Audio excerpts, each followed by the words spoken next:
Ага, Ахмед, тогда вот в своем ответах ты говоришь, что ну, ты возложил, да, обязанности и говоришь каждый раз, вот я отстаиваю интересы, вот чтобы государство не потерялось. Вот у нас были разногласия с Эмиратом Кавказа, потому что они рушили государство и так далее. У многих вот вопрос тоже назревает, все хотят понять легитимность твоей власти, кто тебя выбрал, кто тебя назначил и как ты стал председателем кабинета министров. Если вот ДОК объявил Эмират Кавказ о распущении, да, Ичкерии и создании новой организации, то тогда как тебя выбрали и вот, расскажи легитимность своей власти. Хорошо. Я расскажу легитимность правовых структур Чеченской Республики Ичкерия. Я здесь сегодня, завтра будет другой. Это персональное значение не имеет личного отношения. Относительно легитимности структур Чеченской Республики Ичкерия и механизма обеспечения правопреемственности чеченской структур, властных структур Чеченской Республики Ичкерия, несмотря на затяжную войну, несмотря на оккупацию нашей страны. В 2002 году во главе с президентом Асланом Масхадовым состоялось историческое совещание в горах. До этого времени между сторонниками независимости и даже между муджахидами был сильнейший раскол. В 2002 году они собрались, встретились и приняли решение. Тогда было принято о том, что Государственный комитет обороны на период войны, который является высшим органом государственной власти, он объединился с тогдашним так называемым Конгрессом Чечни и Дагестана. И его представлял Маджлисуль-Шура Шамиль Басаев и ряд других людей. И вот на этой встрече они объединили вот эти две структуры, и руководителем этой структуры остался Аслан Масхадов. И там же было принято решение о том, что в дальнейшем эта структура является высшим органом власти. Я входил туда, я был одним из руководителей комитета, Шамиль был руководителем военного комитета, я был информационного комитета, и еще два комитета, финансовый и шариатский. Шариатский возглавил Абдулгалим Садулаев, и финансовый комитет возглавил Супьян Абдулаев, Супьян Абдулаев, Массу. Вот с этого времени существовала вот эта структура как высший орган государственной власти. И в тот момент, когда ДОККА провозгласил Кавказские Эмираты, он этот вопрос не согласовывал на этом заседании, во-первых. Как глава государства, он являлся тогда председателем этого органа, Государственный комитет Меджлис-Шура Чирей. Но он, не согласовывая с ними вообще вопросы, он провозгласил Кавказский Эмират. Я находился тогда в Лондоне в качестве министра иностранных дел. Со мной связались ребята из Стамбула, люди, которые первые получили это сообщение и видеокассету с заявлением Докки Умарова. Они вызвали меня, мы по скайпу начали общаться. И они просто настояли на том, чтобы я сделал заявление. Я им сказал свое отношение обо всем этом, что я предупреждал, что 10 месяцев это уже назад было ясно, что это провокация. Я подам в отставку, я не буду участвовать и входить в эту организацию. Короче, все, которые там присутствовали, эти люди живые, они нас с вами сейчас слышат. Короче, настояли на том, чтобы я подготовил заявление в связи с этим.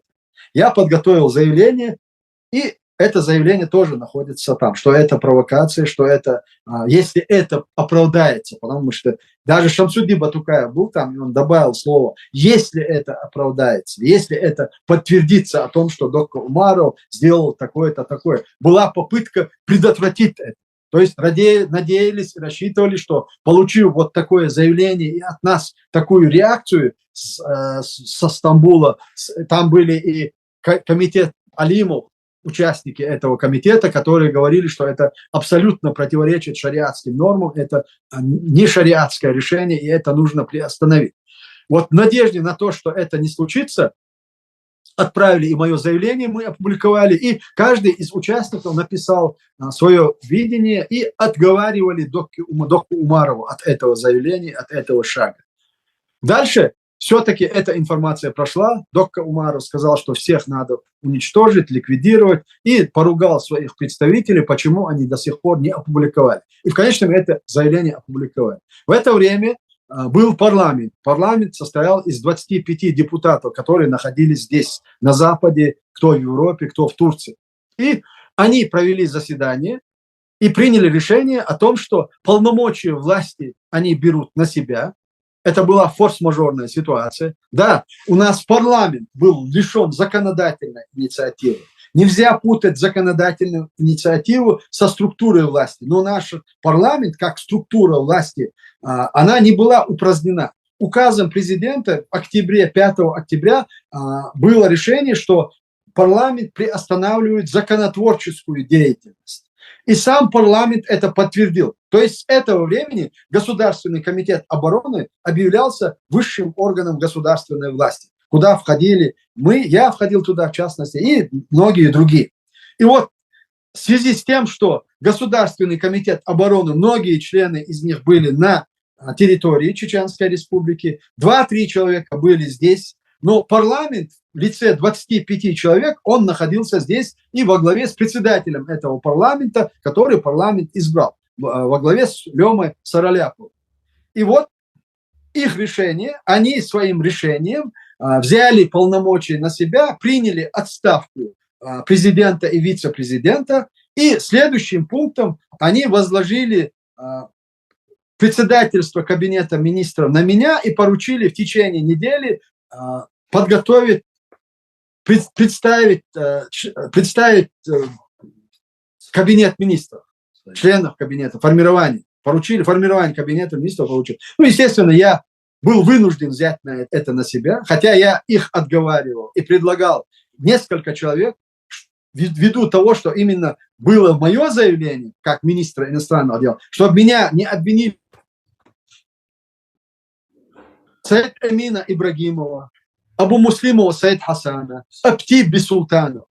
Все эти 3 кандидатуры я предлагал вместо себя. Но парламент, ввиду того, что те, в принципе, даже не хотели рассуждать на эту тему, потому что это было смертельно опасно.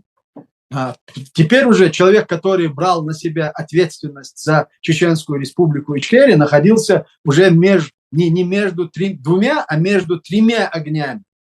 Это Россия, это Кавказские Эмираты, и это наши оккупационные структуры, которые преследуют одну цель – ликвидировать любого, кто называет себя руководителем. То есть в этой ситуации это было смертельно опасно брать на себя ответственность за это. И поэтому никто не взял. Я сейчас говорю просто открытым текстом, почему это не взяли. И это возложили на меня. И уже будучи председателем правительства, была инициатива организовать, нас никто не признавал, ни наш кабинет министров, все внимание прессы, международных институтов, все было направлено на Кавказские Эмираты, которые изо дня в день совершали или брали на себя ответственность за теракты.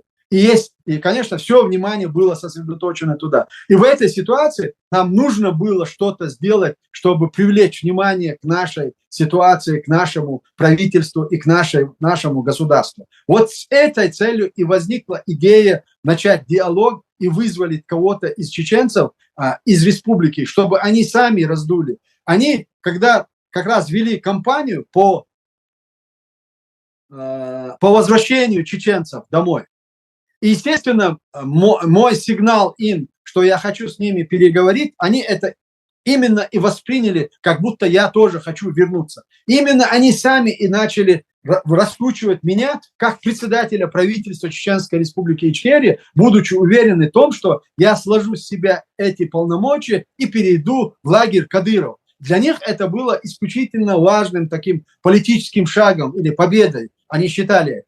И мы эту ситуацию использовали. И когда мы уже дошли до последней точки, эти переговоры состоялись.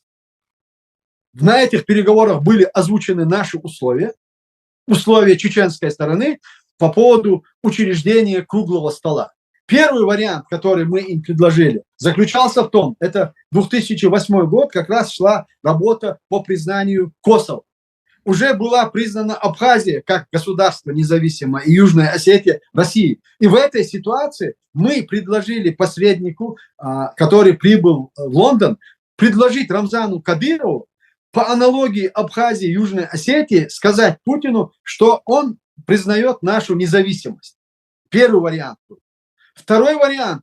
Если Кадыров не смеет это делать публично, то они организовывают митинг, массовый митинг в Чечне с тем, чтобы народ потребовал от России и от Кадырова независимости по аналогии Абхазии и Южной Осетии. И третий вариант, который мы им предложили, был, что мы здесь сформируем, проведем конгресс чеченцев, Всемирный конгресс чеченского народа, и учредим постоянно действующий круглый стол с привлечением европейских политиков, чтобы постоянно муссировать вопрос о признании независимости и о деоккупации нашей страны. Вот эти три предложения мы сделали Кадырову. И этот процесс шел долго. Мы обсуждали эти вопросы, они приезжали, уезжали, но все эти вопросы мы обсуждали совместно с Кабинетом министров и с парламентом Чеченской Республики. Эти депутаты и сегодня живы, и они знают, что это было именно так. И дальше уже, когда первые уже русские поняли, что мы их переиграли, а как мы их переиграли? Когда начались наши переговоры в Осло, они приняли третье предложение. Первые два, они сказали, они не могут это взять на себя, потому что Кадыров Путину обещал там быть верным до гроба, и это нарушает их договоренности. Они взяли третий вариант. Но нас устраивал любой вариант. Нам нужен был сам процесс, сам политический процесс. Это для нас было важно. И тогда мы уже поставили условия. Когда они согласились на третий вариант, на учреждение проведение совместного всемирного конгресса, мы поставили условие, что мы пойдем на это в одном случае. Главное, мы уже сделали, процесс уже мы запустили. Мы поставили условия. Первое – это выдать тела наших героев, Аслана Масхадова, Хамзата Гилаева, Радуева, Салмана и других, которые не были выданы, чтобы мы могли их похоронить по религиозному. Второй вопрос. Нет. Кстати, первый вопрос был, чтобы мы с ними о чем-то начали, чтобы они сняли вот этот истукан, памятник Кадырову, который стоит напротив мечети. Второй вопрос был выдача тел. Третий вопрос был освобождение 26 заключенных, которые томятся в российских тюрьмах, 26 тысяч чеченцев, которые томятся в российских тюрьмах, по аналогии амнистии Хамбиеву там, и другим, которые принимали активное участие, а там сидели просто потенциально возможные люди, которые могли. И это было третьим условием. Четвертое условие, которое мы выдвинули, чтобы они отказались от практики преследования родственников чеченских муджахидов. Вот эти 4 условия, которые мы им ставили. И эти 4 условия, которые сегодня можно найти в социальных сетях, в прессе, которые мы озвучили. И вот теперь у меня вопрос. Вот во всей этой ситуации, что это с моей стороны, это было предательство или это была работа нашего кабинета? Не я один это делал. Во-первых, со мной присутствовал министр иностранных дел, замминистра иностранных дел. Мы троем вели эти переговоры с ним. И мы троем обсуждали все эти вопросы при посредничестве международной организации. И вот руководитель этой организации, вернее, организации и сам Духвага Абдрахманов на нашей конференции, хотя я повторяю сейчас, заявил о том, что это диалог между Россией и Чечней. Но в этой ситуации произошло то, что мы не ожидали вообще. Когда русские поняли, что мы их переиграли, а как они это поняли? Они поняли, когда мы находились на встрече с Духвага Абдрахмановым, и Осман Фирзаули, он нас слышит, он подошел и говорит: все, мы прерываем контакты, и мы выезжаем. А Духвага говорит: в чем дело, почему? Вот мы только что получили сообщение о том, что Россия сделала запрос на задержание Закаева через Интерпол. Он вскочил, взял свой телефон, начал звонить в Москву, там, этому. Ну, в конечном итоге он дозвонился до администрации президента, тогдашнего президента Медведева. Это стоял на громкоговорителе. И те говорят: Духвадов, в чем дело, что за провокации? Медведев знает, Путин знает, все знают, я приехал на переговоры, а вы мне вот это все, какие-то провокации устраиваете. И он говорит: что нужно делать? А Духваха у нас спрашивает, что нужно делать. Мы ему говорим: нужно, чтобы посол связался с министром иностранных дел Норвегии и сказал, что здесь официально проходят переговоры между представителями правительства Чеченской Республики Ичкерия и Российской Федерации. Он так и сделал. Он позвонил послу, посол позвонил министру иностранных дел, и министр иностранных дел Норвегии позвонил Ивару Эдмунсону, который сказал, что нужно, что мы должны, чем мы можем способствовать, чтобы переговоры прошли нормально. Тот сказал: все, больше ничего не надо, только не мешайте нам. Вот когда мы все эти наши условия озвучили, и когда уже окончательно Духваха понял, он последнее, что его было, он говорит: Ахмад, пожалуйста, едь со мной домой. Все эти вопросы мы дальше можем решать. Я сказал: Духвах, не всех Амбиев. Вот дословно я ему сказал: не всех Амбиев. Я тебе предложил то, что мы можем сделать. Если это вас устраивает, если не устраивает, нам не о чем с вами говорить. Но в это время уже они начали действовать с другой стороны. Есть такой товарищ, который влиял на зампредседателя парламента Селим Бишаев.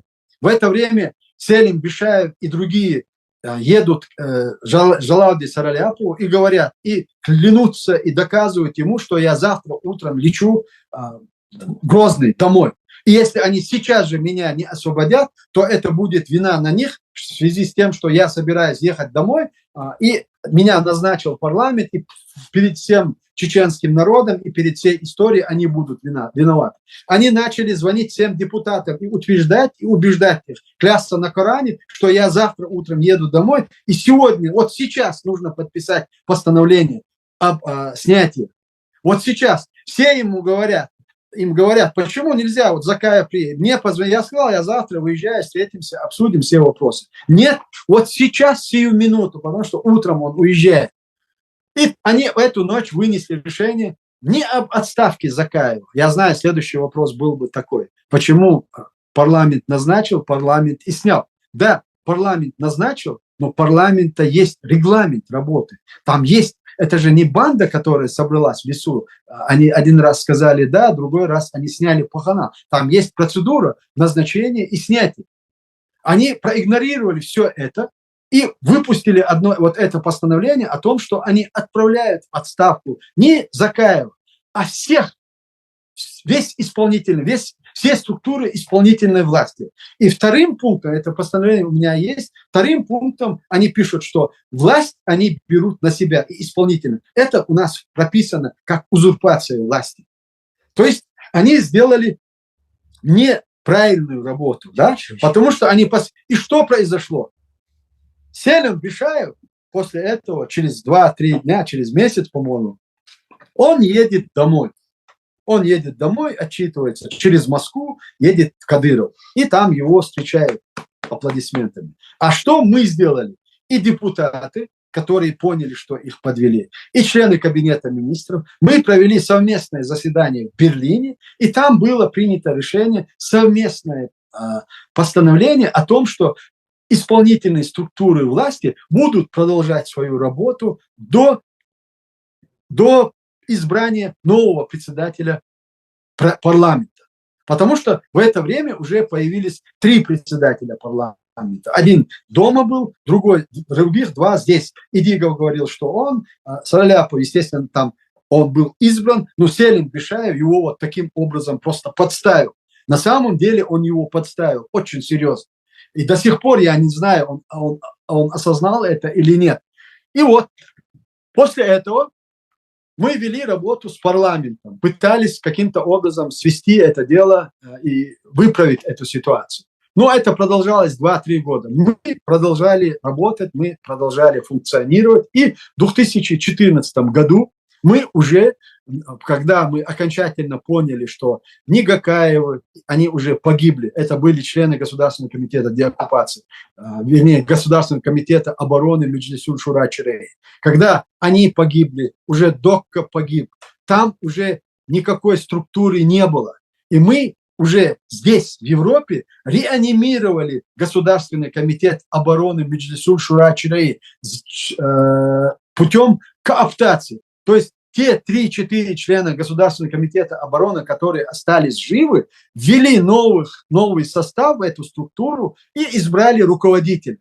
И руководителем избрали меня. А в соответствии с положением ГКО Меджлисуль Шура Чираи, глава этой структуры, он автоматически является главой правительства. Вот таким образом по сегодняшний день я исполняю обязанности и председателя Государственного комитета обороны Меджлисуль Шура Чираи, который мы переименовали в Государственный комитет деоккупации.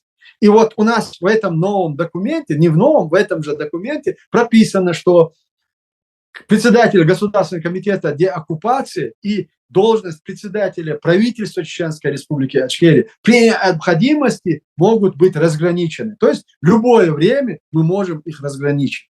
То есть мы можем назначить и нового председателя правительства, или переизбрать переизбрать председателя Государственного комитета деоккупации. Когда мы нашим сегодняшним оппонентам говорим о том, что мы, и я говорю в частности, что я готов в любое время, если я не устраиваю как руководитель, я готов сложить в себя полномочия, но законно. Те, кто не хотят меня видеть, они должны войти в эту структуру, Государственный комитет деоккупации, который был открыт для всех еще с 2020 года, когда прошел первый раз круглый стол в Швеции. По-моему, это был 2020 год. И там была принята резолюция о том, что эта структура остается открытой. И если это если это организация, партия или движение, они имеют свою определенную квоту, которую могут представлять в Государственном комитете деоккупации. И таким образом, так после этой резолюции в Швеции движение Машуанантов, они определили своих представителей, и они вошли в Государственный комитет деоккупации. Тархан, который находится в Турции, бывший командир, он представил своих представителей, они введены в Государственный комитет деоккупации. Совет старейшин представил своих людей, они введены в Государственный комитет деоккупации. То есть ассамблея чеченцев в Европе не Страсбургская, а брюссельская, они ввели своих. То есть это открытая структура, которая может в любое время изменить состав, принять решение. Но от нас сегодня требуется не такие формы решения такого вопроса, а просто, чтобы мы отказались, сказали, вот что мы или вообще нет легитимных структур власти у чеченского государства, что мы не позволим и не допустим. Иншаллах.